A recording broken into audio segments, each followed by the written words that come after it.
Can I fix it for food? The words cut through the noisy clatter of tools like a knife, leaving the workshop frozen for a heartbeat. Mikey burst into laughter, nearly dropping the wrench in his hand. Grandpa, this isn't a soup kitchen, he sneered, nudging Ron, who smirked with equal contempt. Brent, the shop owner, barely looked up from his paperwork, already waving toward the phone. Call security. These drifters crawl in here every day. But the man in the doorway didn't flinch. His clothes were worn, his gray hair unkempt, but his eyes, there was something unsettling in them, something sharp, as if they were listening to the world with more precision than any machine. He stepped closer to the Porsche 911 that had been sitting dead for days. I don't want money, he said softly, his voice carrying an unexpected authority. I want work. Let me fix this car in exchange for a meal. More laughter erupted, echoing off the metal walls, until Lena, standing in the back, noticed the way his gaze lingered on the engine. It wasn't random. It was surgical. Brent rose from his chair, irritation bubbling into arrogance. You? Fix a $200,000 Porsche? I should charge you for breathing my air. The old man tilted his head slightly as Ron fired up the engine. In the moment it sputtered, he spoke with quiet certainty. Fuel pressure sensor. It's failing. That's why it stalls under load. Not mechanical, electronic. Silence fell, thick and awkward. 3 days of failed diagnostics, undone by one sentence. The man's lips curled into the faintest smile, and Lena's pulse quickened. Who was this stranger who could hear what no one else could? And if he was right about this car, what other secrets was he carrying beneath those ragged clothes? The uncomfortable silence lingered long after the stranger's quiet declaration about the fuel sensor, pressing down on the workshop like a weight no one wanted to acknowledge. Apex Auto Works was not just any repair shop. It was Brent Sawyer's kingdom, built on 2 decades of deals, shortcuts, and the unspoken understanding that authority belonged to the man with the biggest voice. The walls were lined with glossy posters of sports cars, trophies from regional mechanic competitions, and shelves stacked with expensive tools that were as much symbols of pride as they were instruments of work.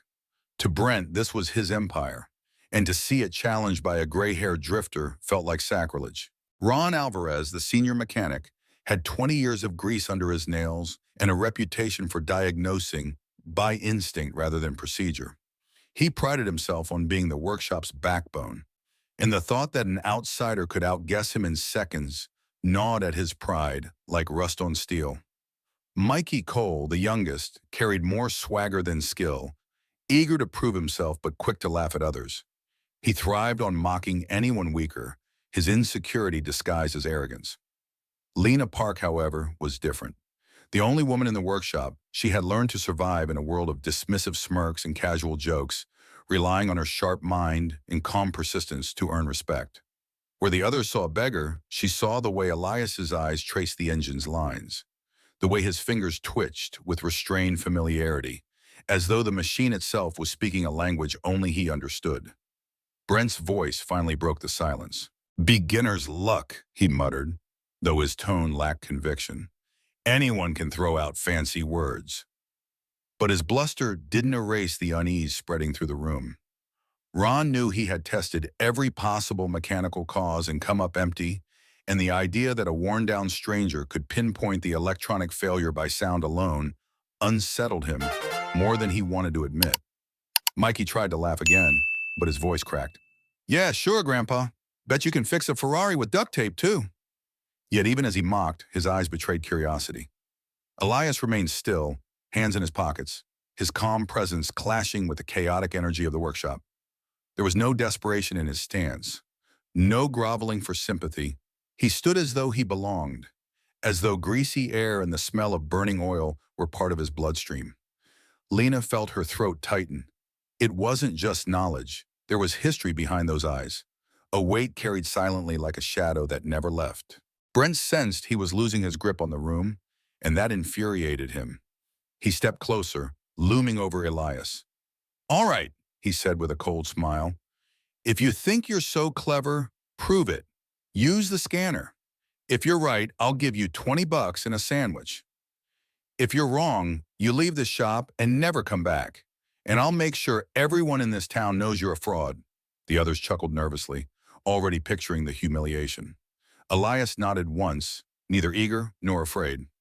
As he walked toward the expensive diagnostic machine in the corner, Lena noticed his hands tremble, not with fear, but with something else.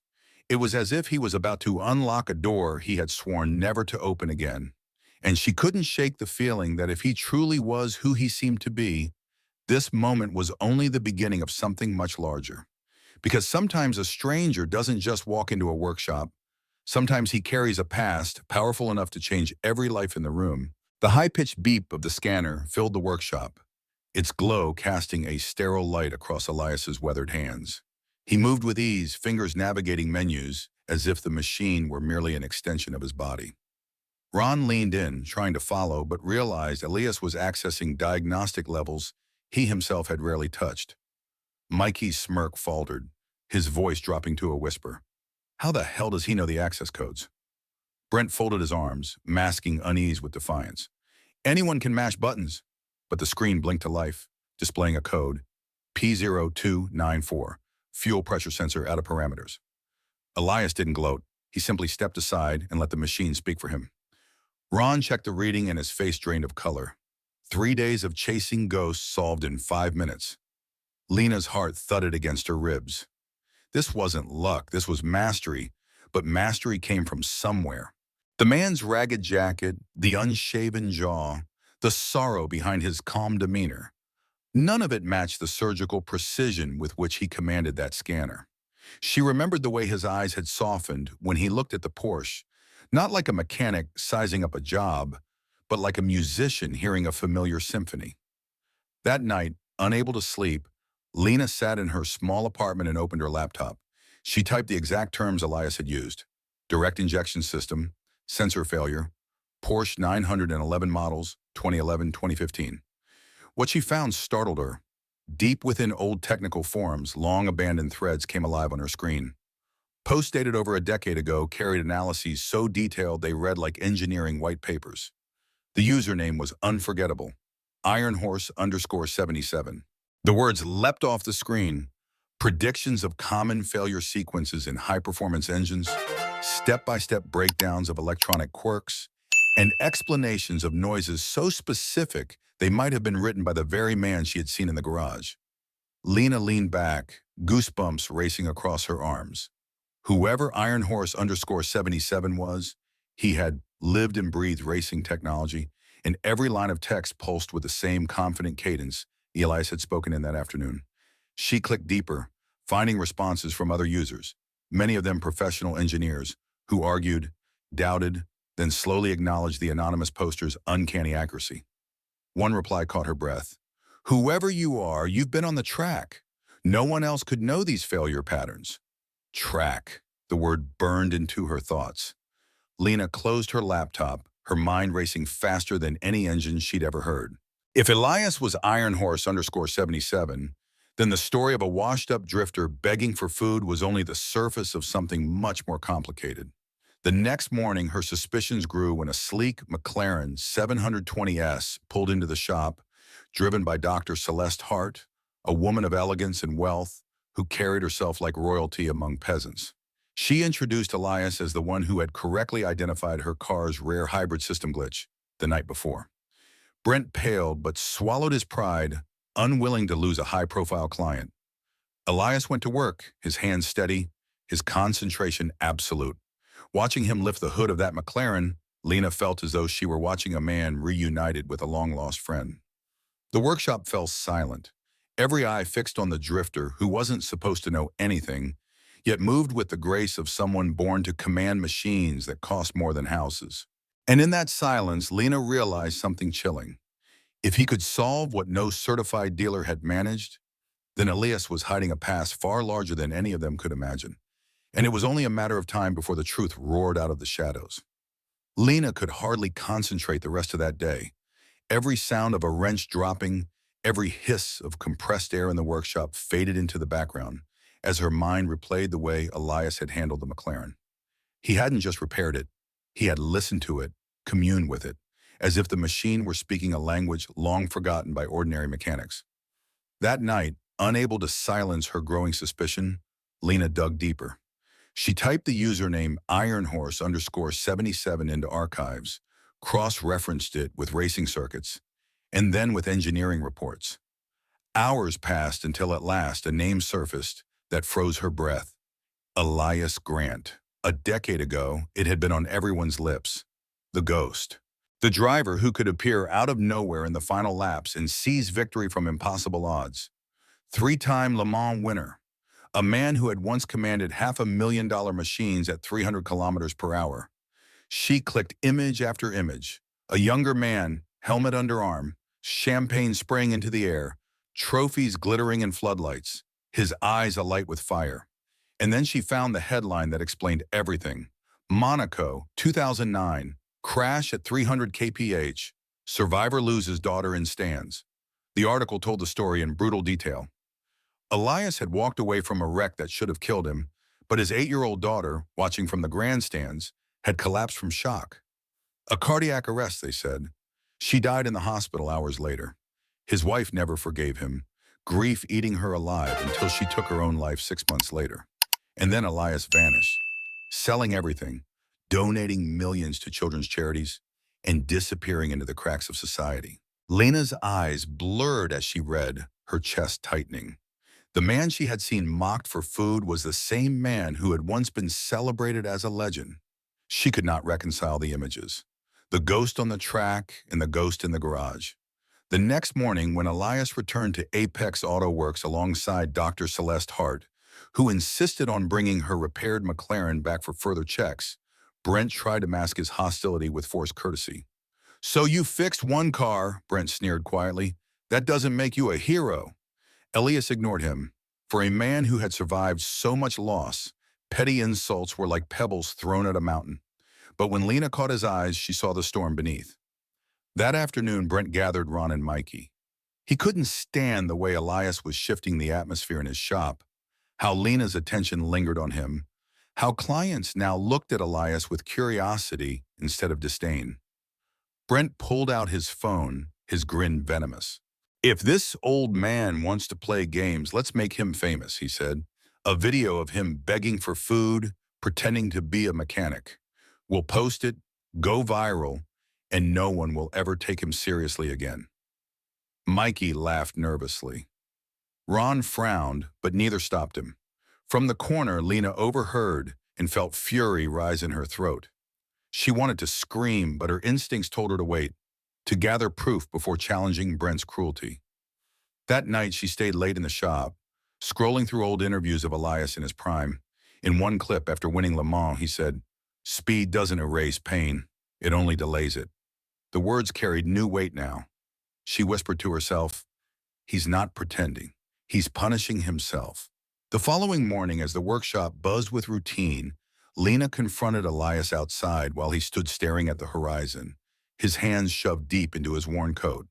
"Why didn't you tell them who you are?" she asked. He turned slowly, the lines on his face deep as scars carved by time. "Because it doesn't matter who I was," he said softly. "It only matters who I failed." For a moment, Lena felt tears sting her eyes. She wanted to tell him he was wrong, that saving lives with his knowledge now mattered just as much as trophies once did. But before she could, Brent's voice rang out from inside the shop. "Hey everyone, let's watch a little video I'm about to post. You're going to love this." Lena's blood ran cold. She knew what was coming, and if Brent pressed upload, the world would see Elias not as a legend reborn, but as a broken man mocked into oblivion. Brent's laughter filled the workshop as he waved his phone like a weapon, the shaky recording already queued for upload. "Look at this," he crowed. "The mighty beggar who thought he could fix a Porsche for food. This will be internet gold." Ron chuckled uneasily.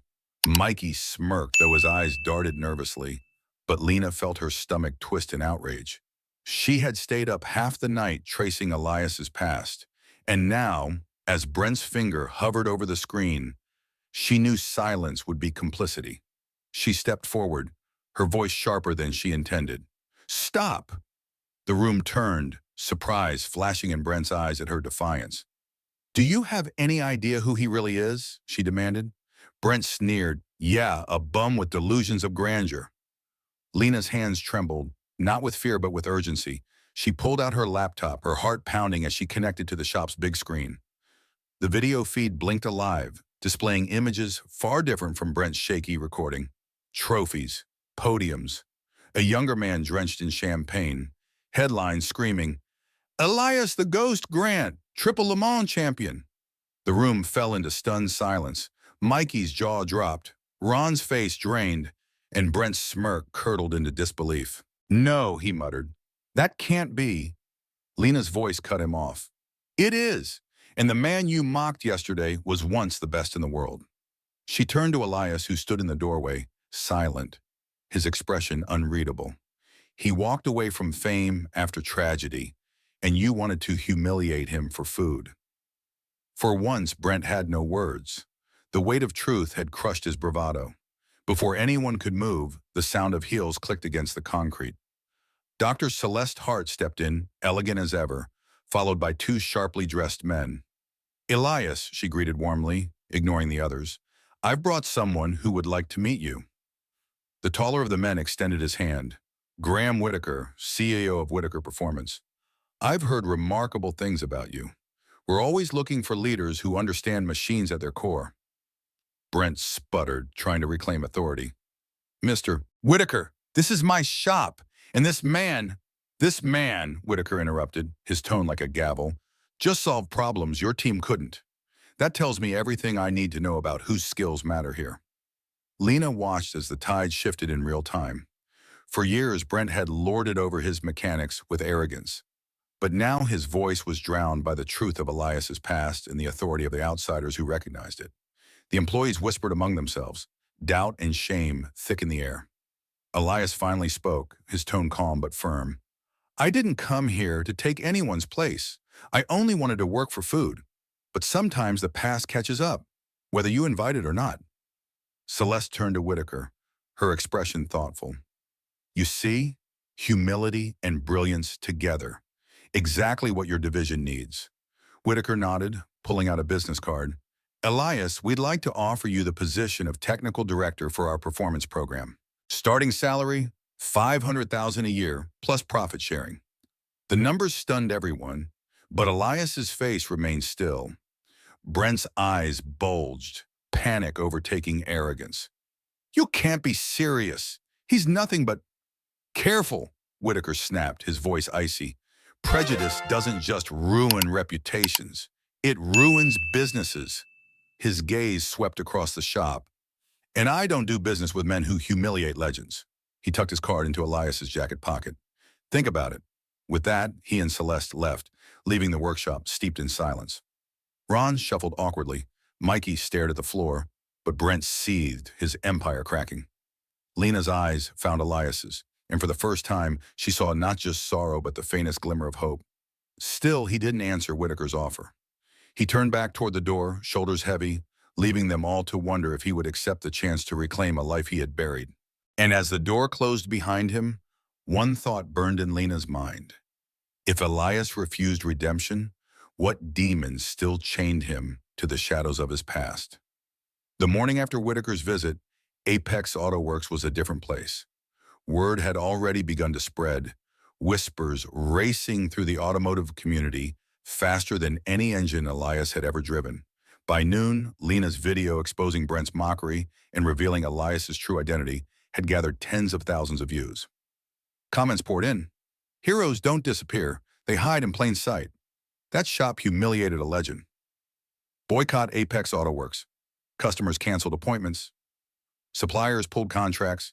And within hours, Brent's phone became a weapon of self-destruction, buzzing with calls not to congratulate him, but to sever ties.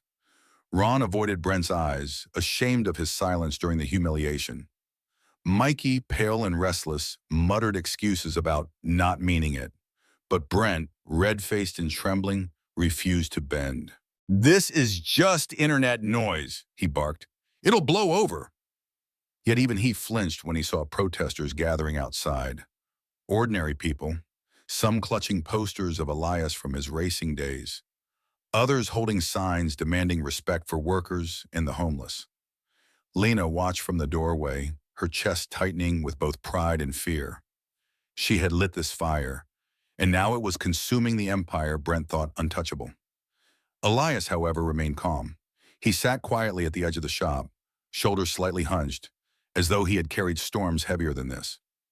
When Lena approached, he gave her a small nod. "You didn't have to do that," he said softly. "Yes, I did," she replied, "because they needed to see the truth. And so did you." He looked away, his eyes distant, haunted.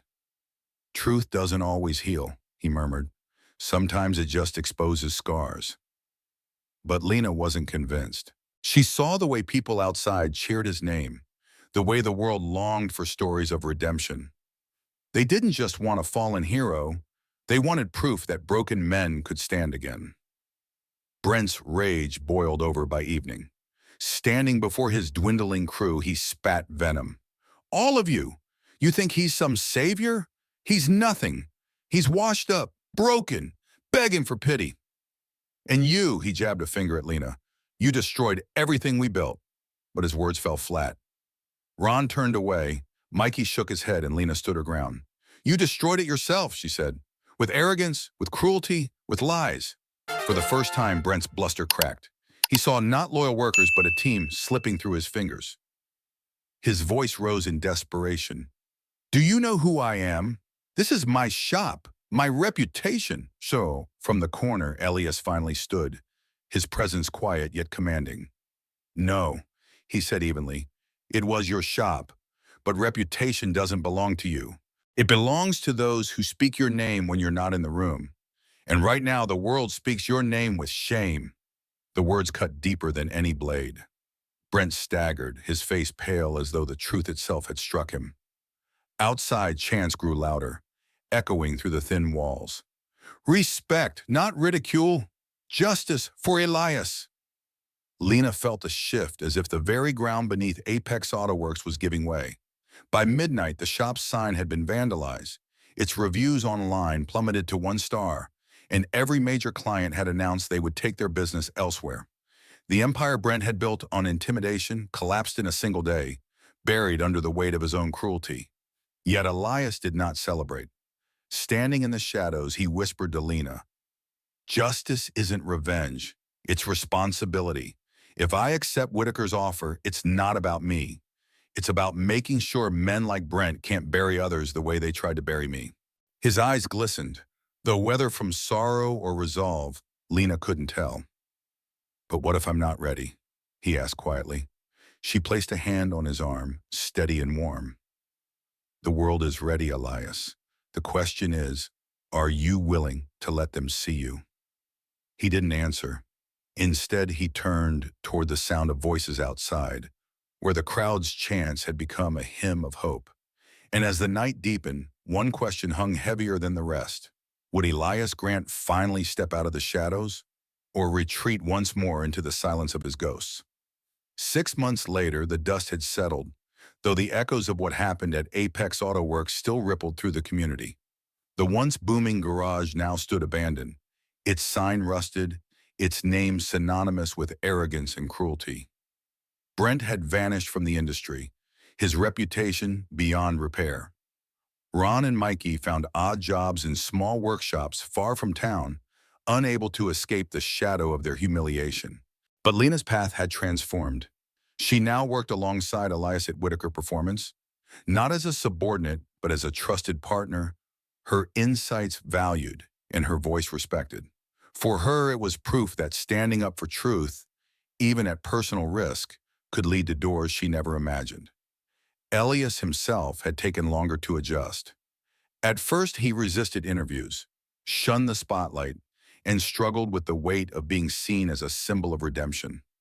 Yet over time, he began to understand that his story was no longer just his own. It belonged to every invisible worker, every underestimated soul who had been dismissed because of appearance or circumstance.